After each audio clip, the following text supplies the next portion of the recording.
Hello, and thanks for joining me today. We're going to talk about the business side of weddings. In other words, we're not going to talk about all the fun, happy stuff, the pretty stuff of weddings. We're going to talk about how to make more money in your wedding businesses because, after all, if you're not making money in your wedding business, no matter how well you plan for it, then you're going to be frustrated at the end of the year and you're going to be having a not so much fun time. So, if we look at the end of this year, what my goal is for you to just be elated and celebrating beyond belief because you had the most fantastic year yet. Now, if you were to look at the wedding report, which is the industry's leading statistic reporting entity, they have said that for the past 3 years in a row, wedding spending has been on the uprise. It's been rising and it's going to continue to rise, is what the prediction is out there right now. But if you're a great photographer or if you're a beautiful venue and you know how to DJ like nobody else's business, you have a store full of wonderful, elegant gowns, or you're a great wedding florist, whatever you are. If brides don't know about you, they can't choose you. Now, just because they know about you doesn't mean that they will choose you. So we've got to follow in their buying patterns and understand that first, they need to know you. Second, they're going to sort out because you're not the only person out there. Obviously, you're always going to have competition. And then third, they want to trust to go further in their buying process. So if you looked at your business and set up a similar pattern of first, you got to market, but not just market, throw a bunch of stuff out there in advertisements or in spending money on marketing, but make it effective and make it worthwhile to where you buy into their pattern. Then second, you need to sell without being salesy. And then third, you can do the fulfillment side of what you do. You can do all the stuff that you love doing, that you've been trained to do, and that you know to do so well. The key to it is that your marketing needs to be the very first step. Now, when you focus on your marketing being effective, I'm talking about buying into her psychology, meaning that she is looking for the end result of what you do. If you look at the end result of what you do as opposed to all the typical bullet points that you'll see on advertisements. For example, if you're a DJ, you don't want to talk about having the best equipment in town. You want to talk more about being able to get everybody out there and having the party of their life to where it will become the new gold standard of parties at all the family reunions. Some people think that marketing is important. I'm going to change that though, because it's not just important for you, it's life critical. Now, we tend to avoid marketing and not put too much information in, or too much effort rather, into our marketing program because of the fact that it becomes very hard to be disappointed with the results. When we're promised that we're going to be out in front of so many brides, we're going to see so many brides in a certain period of time or what have you, and then we don't get any business from it. So again, the key to it is not just having marketing out there, but having your marketing be effective. Now, the next step is selling, but I don't want you to use the old modalities of selling as they did in the past because you end up becoming somewhat salesy. When you sell, you become salesy, then you turn off the sale and she will avoid you.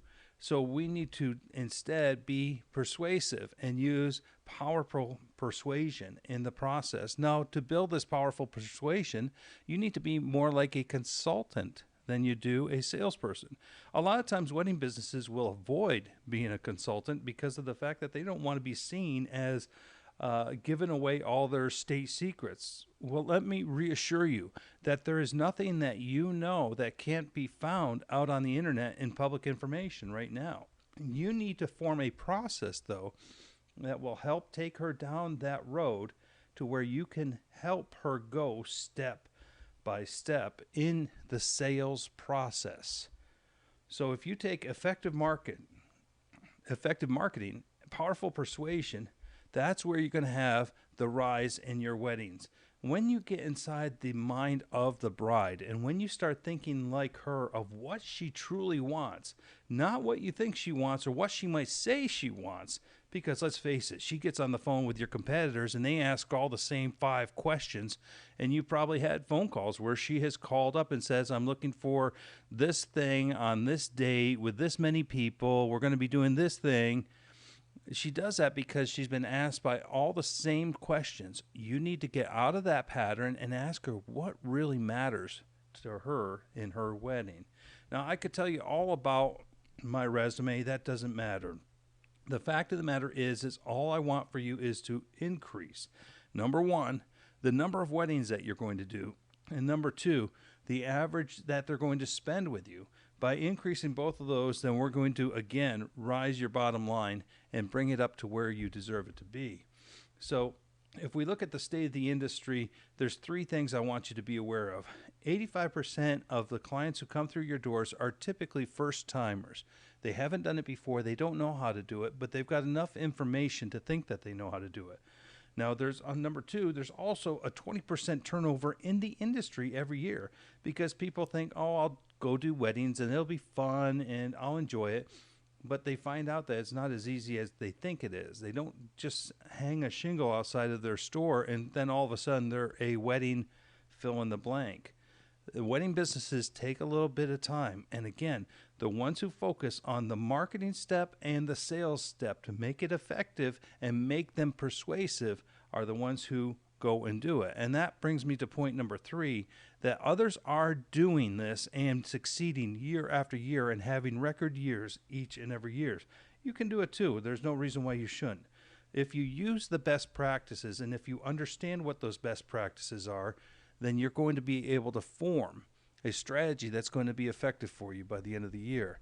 Again, marketing out there is not typical in the wedding industry, so you have to find the stuff that matters to you. If brides knew what you know, if they understood your experience, then you'd have a line of brides out the door. So we need to translate that, what you know, what you've experienced, so that we can put it out there for the brides to understand and get them to take the step. However, here's a little hint.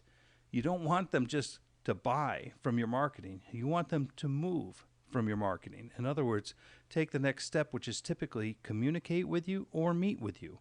And I would go for communicate over meeting, just because of the fact that you're going to build more trust in the process.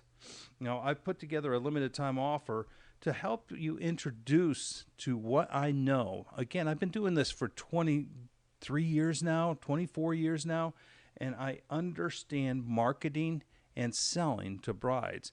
That is within the realm of the millennial bride. I've put together a full, complete library of marketing and selling. When I first started this 7 years ago as a full-time job of consulting, I had 5 audio CDs. 3 of them, the first 3 were on marketing. Then I wrote one on the sales appointment, how to form a sales strategy for sitting in front of the bride. And then another on bridal show. I sold that for $99, sold a ton of them, and never had a complaint, never had a return.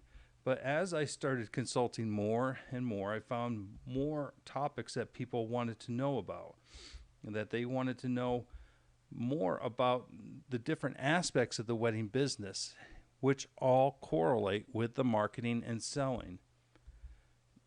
So when we put all these together, and I have all of these recordings that have been very effective. In fact, my most popular has been getting on the preferred bidders list. I threw that into the package.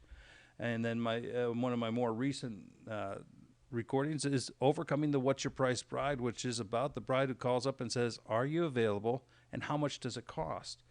The total of these included, I put them all on 12 audio programs onto 2 discs, which are MP3 files. Now, this is a physical product which I mail out to you, but so you can get started on this right away. I've also thrown in a download of 3 audios, 2 of them that are on the disc and 1 that is not. And it's the only place that I offer this one.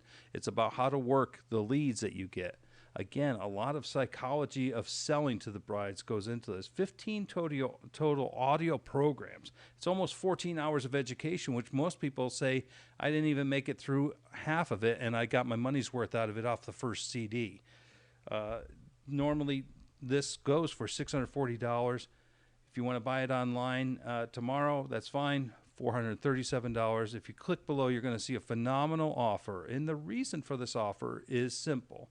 I want you to try out what I say. So if you like it, then maybe you'll hire me to consult with you in your business.